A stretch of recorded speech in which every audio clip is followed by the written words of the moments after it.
네, 러시아 전문 팟캐스트 보드카 먹은 불곰 2부의 문을 열겠습니다.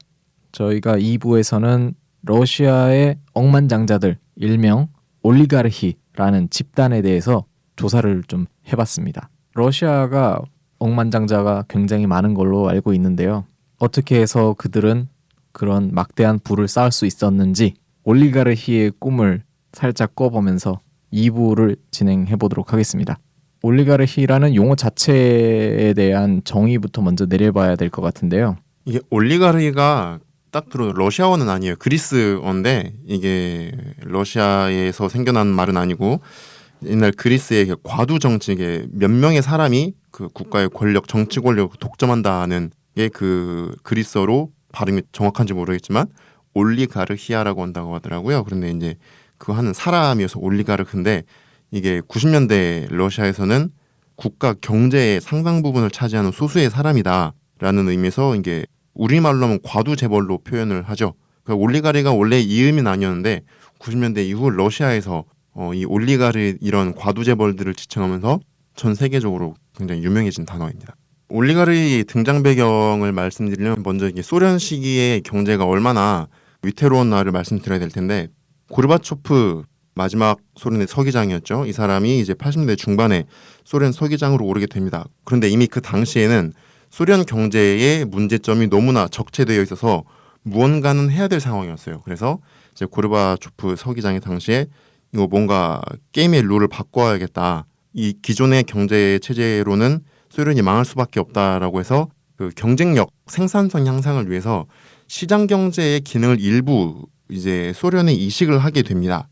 그런데 이게 아무리 좋은 제도 장점만을 모아놔도 이게 합치면 괴물이 되거든요. 이게 뭐 호랑이의 이빨, 코끼리의 코, 사자의 앞발, 괴물이잖아요. 그게 한마디로 이게 아다리가 맞아야 뭐가 돌아가는데 그런 것도 있었고 또 이게 정계랑 결탁했고 또 혼란계 기업 규제가 안 되다 보니까 정말 자기 맘대로 규칙을 자기가 만들어 나간 그런 거였는데 소련 말기의 경제 정책의 가장 큰 문제점 중에 하나가 아까 말씀드린 시장 경제의 부분을 좀 띄워왔어요. 그런데 문제는 소련에 그걸 받쳐줄 시장이 없었고 또 이제 산업이라는 게 원료를 생산을 해서 원료 조달, 생산, 유통, 판매, 관리까지 다 연결이 돼야 되는데 이런 연결망이 다 무너져 버렸어요. 소련 말기에는.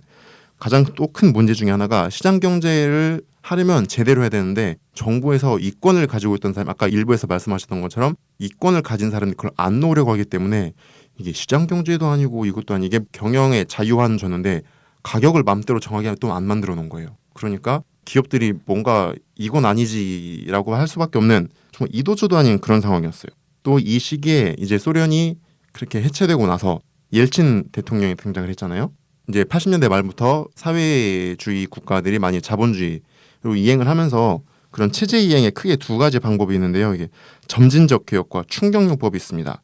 점진적 개혁이라는 게 뭐든지 경제에서는 급격한 변화는 시장의 혼란을 초래하기 때문에 점진적으로 공급도 조금씩 늘리고 사람들이 공급을 하다 보면 뭔가 혜택을 받지 못하는 극빈층이 생겨나기 때문에 소비재 그 배급 확대를 해요. 그래서 가격 균형을 시장을 맞춰주는 건데 이걸 하려면 정부의 행정력이 굉장히 강해야 돼요. 그런데 당시에 러시아 정부 같은 경우에는 그런 뭔가 행정력을 거의 상실한 상태여서 이런 점진적 개혁을 할래야 할 수가 없었고 어쩔 수 없이 충격요법을 선택할 수밖에 없었는데요. 이게 충격요법도 굉장히 잘 되면 빠른 시간 내에 체제 이행을 해서 시장 경제를 정착시킬 수가 있는데 또 그렇게 하려면 산업 구조가 굉장히 안정화되고 일단 사람들이 먹을 게 있어야 되는데 아시다시피 소련 시기의 산업이 거의 중화학공업이랑 무기산업 중심이어서 당장 사람들이 먹고 살 게 없어지고 빵 하나 구하기 힘들어진 당시 러시아의 산업 구조나 이제 기업 경쟁력이나 또 시장 경제 경험이 없어서 이게 충격요법이 굉장히 맞지 않는 상황임에도 불구하고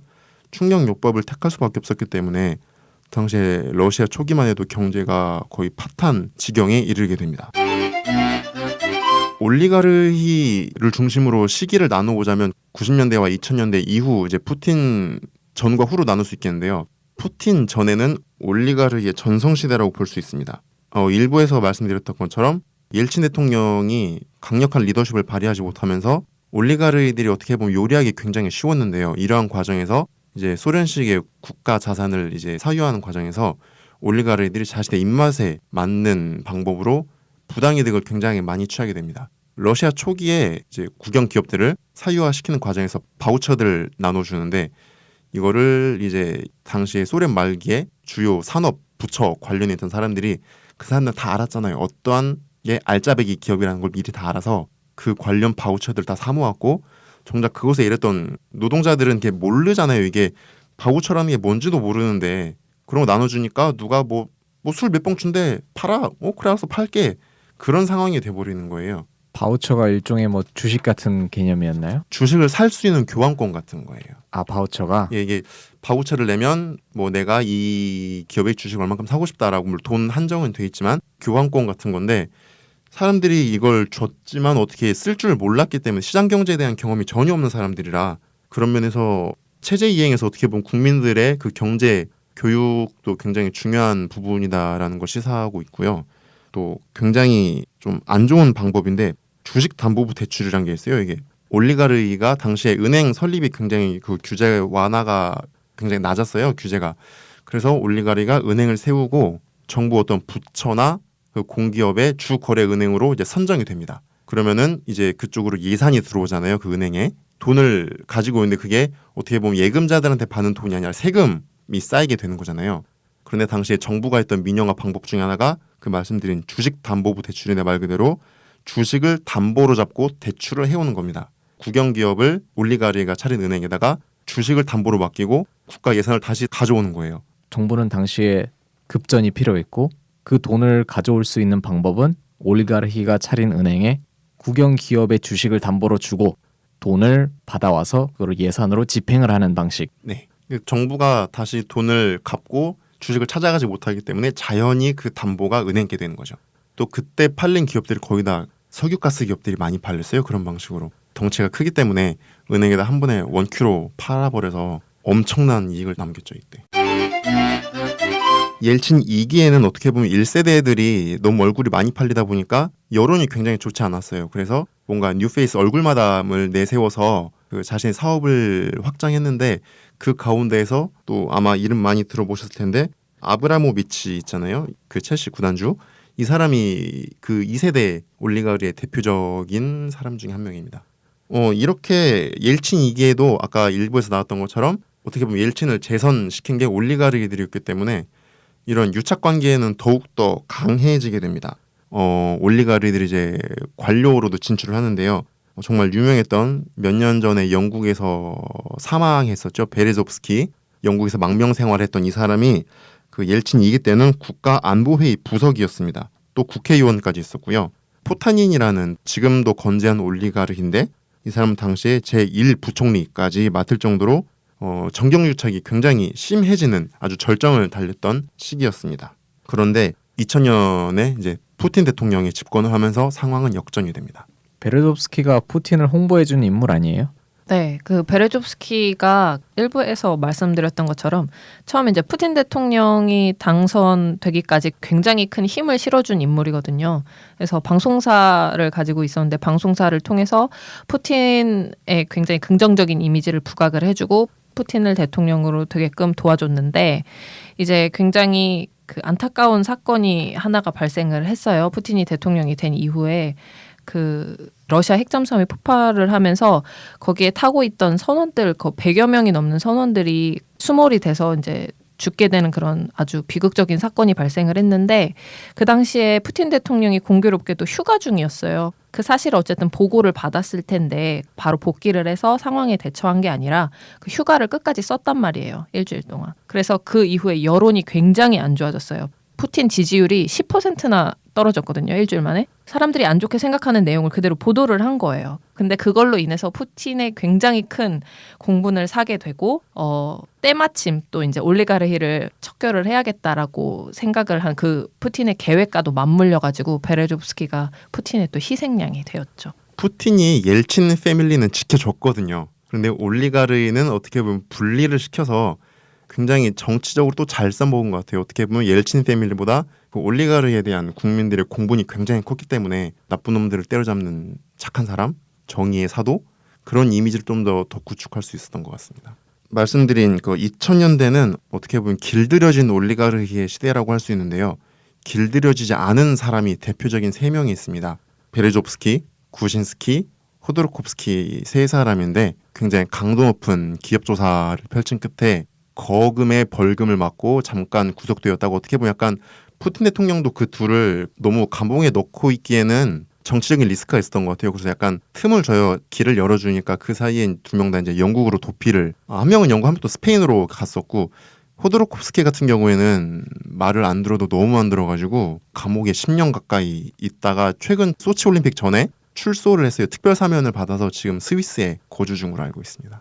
이제 2000년 이후에 푸틴 대통령과 함께 박자를 잘 맞추면서 이제 살아남은 자들이 있습니다. 그 아브라모비치, 데리파스카, 우스마노프, 포타닌, 프리드만 이런 사람들이 있는데요. 이들 공통점을 보면 푸틴 대통령과 대립각을 전혀 세우지 않고 정부의 정책에 그냥 행보를 잘 같이 해줍니다.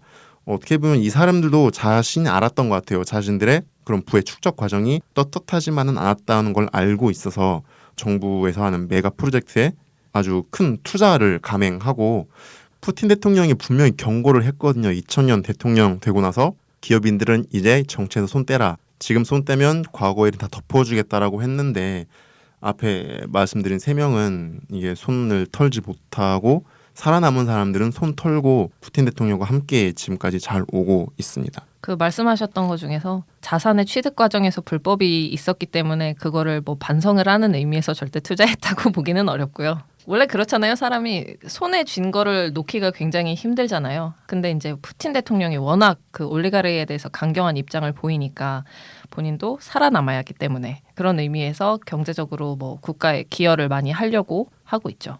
대단한 게 푸틴 대통령이 그 약점을 가지고 있는 거잖아요. 언제든 구속이나 어떤 기업 수사를 들어갈 수 있는 스탠스를 취하고 있는 게 말을 잘 들을 수밖에 없는 구조를 아예 딱 세우는 것 같아요.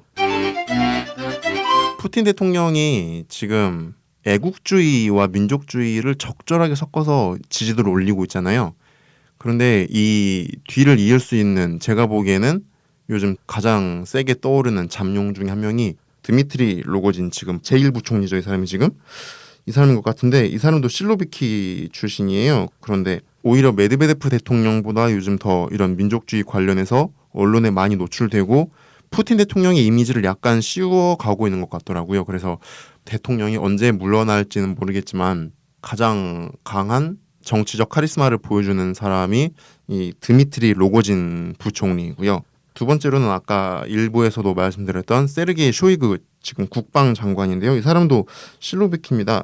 비상사태 우리나라로 하면 119, 그 러시아는 그게 부예요. 그래서 장관이었다가 모스크바 주지사를 했었죠. 그리고 이제 그 다음부터 국방장관까지 승진을 지금 한 상태인데, 어떻게 보면 지금 약간 한계에 봉착했다라고 제가 생각하게 느껴지는 게, 이게 얼굴을 보신 분 알겠지만 저희 같은 동양인이에요. 이게 시베리아에 있는 투바 공화국이라는 곳에 그 투바족 출신인데, 이름도 이렇게 러시아 성이 아니잖아요. 쇼이구 이래서 전 처음에 일본 사람인 줄 알았는데, 국방장관 이상을 올라갈 수 있을 것인가 없을 것인가 한 게, 예전에 러시아 역사를 봐도 뭐 류리크공이나 야로슬라프 무드리, 야카제르나 이제 스탈린 같이 이게 슬라브족은 아니지만 슬라브 국가의 지도자가 됐던 적은 있는데, 이게 21세기의 러시아에서도 이게 그 정도의 민족적인 포용성이 있을 것인가 없을 것인가는 좀 약간 저도 이거 재밌게 보고 있는 관전 포인트 중에 하나입니다. 러시아 올리가르히 중에 또 재밌는 인물이 프로호로프라고 생각을 하거든요. 뉴저지네츠 구단주죠. NBA 그 사람이 또 키 큰, 엄청 키가 2m가 넘는다고 하더라고요. 네, 그래서 대선 출마도 했었고요. 제가 놀란 것은 러시아의 올리가르흐가 대선 출마를 하는데 상당한 지지를 얻어서 출마를 했던 인물이거든요. 제 개인적인 생각이기 때문에 일반화할 수는 없지만 재벌이라서 라기보다는 어떻게 보면 그들은 굉장히 뛰어난 경제인의 이미지가 있잖아요. 예전에 옐친 시기에 부패한 그런 경제인이 아니라 정말 지금은 굉장히 능력 있는 젊은 경제인의 이미지가 또 있기 때문에 사실 러시아 사람들이 선거에 있어서 되게 깝깝한 부분이 많아요. 통합 러시아당 같은 경우에는 정말 제대로 된 비전이나 이런 걸 제시해주기보다는 정말 푸틴의 당으로 지금 너무 이미지가 굳혀졌고, 그다음에 그 아까 저희가 언급했던 공산당, 뭐 자유민주당, 정의러시아당 말고도 사실 다른 야당들이 되게 많거든요. 근데 그 야당들은 지금 원내에 들어오지 못했기 때문에 굉장히 소수기 때문에 지금 언급을 안 했다 뿐이지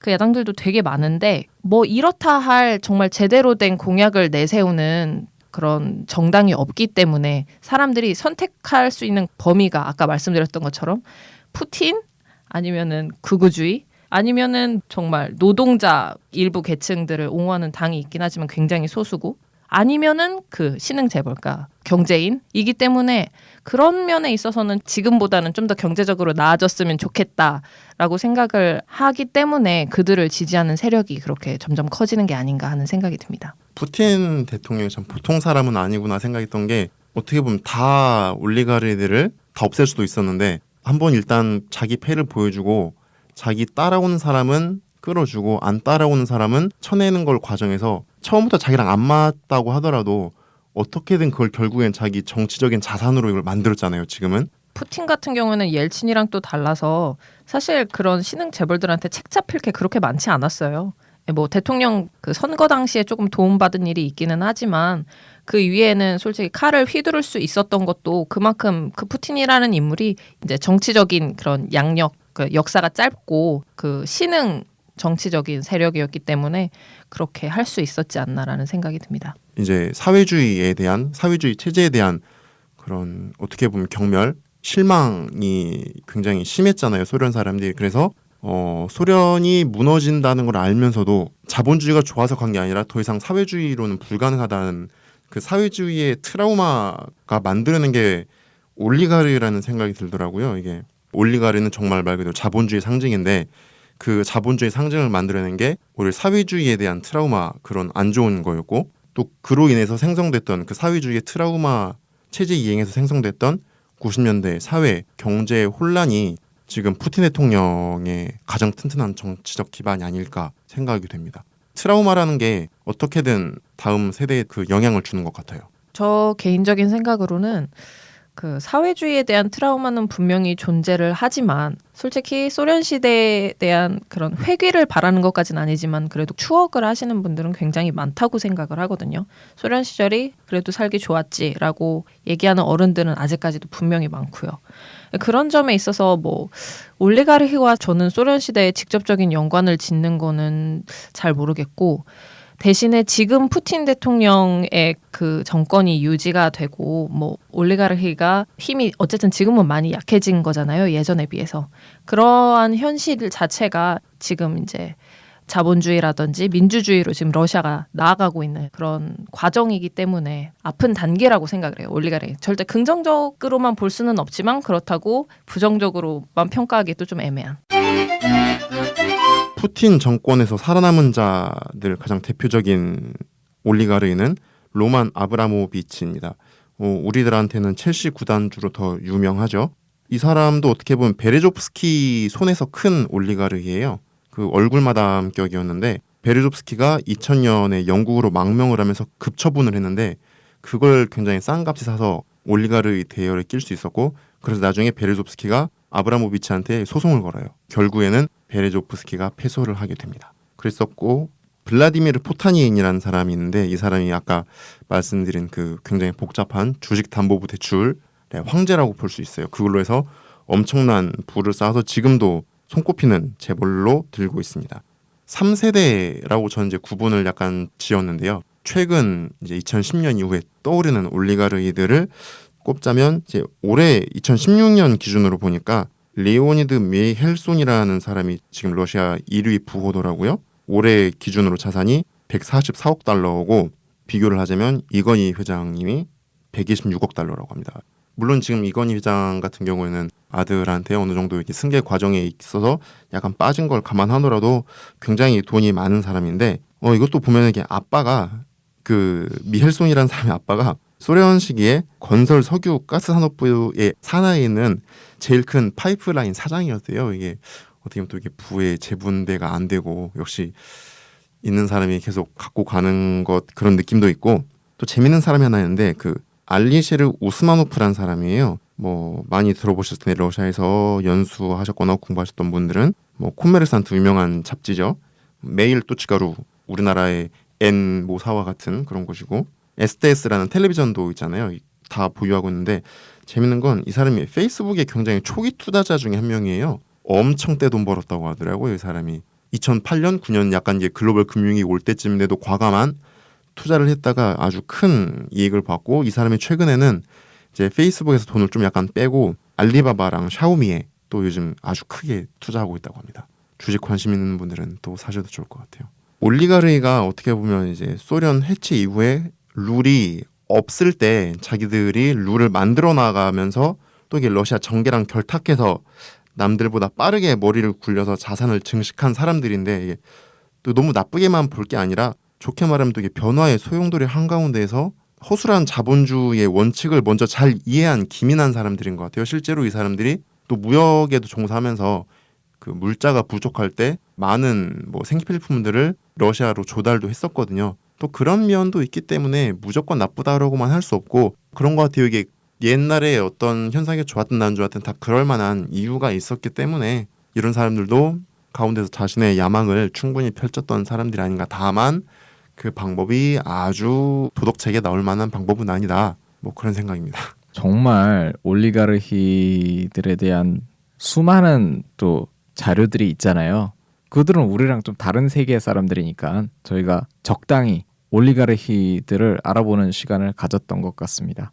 오늘 올리가르히 특집을 하면서 들었던 생각은 좋겠다, 부럽다. 러시아가 보통 이렇게 말하잖아요. 되는 것도 없고 안 되는 것도 없다. 약간 아직까지는 그래도 법의 틀 안에서 유연성을 발휘하기가 아직까지는 조금 남아있는 것 같아요. 법의 틀이 너무 유연할 수도 있는 거고요. 네, 뭐 여러 가지 생각이 드는 시간이었습니다. 저도 평소에 관심이 굉장히 많았던 분야라서 오늘 녹음하면서 뭐 재밌게 했고 그다음에 새로 몰랐던 부분도 많이 알게 돼가지고 준비하면서 굉장히 유익한 시간이었고요. 러시아의 사례를 보면서 느꼈던 거는 국가가 정말 안정화가 되기까지 그 체제가 한번 변하면서 정말 많은 사건과 그런 혼란이 발생을 하지만 그래도 우리가 거기서 교훈만 배우고 좋은 점만 배우고 절대 나쁜 거는 따라하면 안 되겠다. 그래서 지금 뭐 솔직히 러시아가 아주 긍정적인 상황이라고 보기는 힘들지만 그래도 이제 과거의 역사적 교훈을 삼아서 앞으로 좀 더 깨끗하고 투명한 정치와 그다음에 경제 활동이 이어졌으면 좋겠습니다. 하여튼 뭐 올리가르히 아주 재밌는 내용이었던 것 같아요. 올리가르히에 대한 책도 있는 것 같은데 관심 있는 분들은 참고하시면 될 것 같습니다. 오늘 저희가 준비한 소식은 여기까지입니다. 다음 주 금요일 저희는 새로운 소식으로 인사드리겠습니다. 감사합니다. 감사합니다.